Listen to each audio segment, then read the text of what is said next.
উন্নয়নে আমাদের যে গ্রোথ আছে, অর্থনৈতিক যে উন্নয়ন যেটা হচ্ছে, তার শতকরা কত শতাংশ কেবলমাত্র যানজটের কারণে আমরা হারিয়ে ফেলছি। কাজেই যানজট এড়ানোর জন্য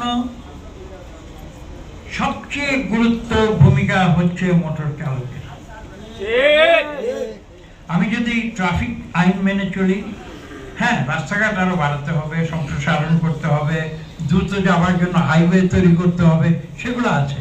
কিন্তু যত কিছু করা হোক না কেন, যতক্ষণ পর্যন্ত না মোটর চালকেরা নিয়ম মেনে সেই রাস্তায় চলবে, ততক্ষণ পর্যন্ত কিন্তু এই সমস্যার সমাধান। আপনারা বুঝতে হবে যে আপনারা এই যে কক্ষে আপনারা প্রায় 1000 খানেক আপনারা মোটর চালক আছেন। আমি নিজে একজন মোটর চালক। আমি যখন রাস্তায় গাড়ি চালাই, আমি সবচেয়ে বেশি যেটা খেয়াল করি কি জানেন, আমাকে দ্রুত যেতে হবে, সেটা আমার মনে আছে।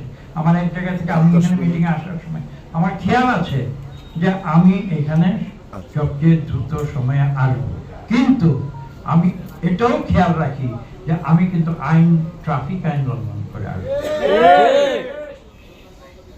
কাজেই আজকে আমি আপনাদের কাছে অনুরোধ করছি, যে কথাটি বলছিলাম, যে এর অর্থ হচ্ছে কি?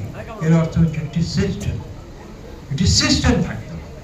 কারণ কোটি কোটি মানুষ, যে আমরা প্রত্যেকে ধরেন বাংলাদেশে লক্ষ লক্ষ আমরা গাড়ি চালাই মানুষ আছে, তো রাস্তায় যদি আমরা যার যেরকম খুশি সেরকম যদি আমরা গাড়ি চালাই, তাহলে তো এই দেশ অচল। কাজে এই কথাটি আপনাদের মনে রাখতে হবে। কথাটি কেন বলছি, এই সিস্টেমের কথা কেন বলছি? দেখুন, এখন আমি একটু আপনাদের বিষয় থেকে আরেকটু অন্য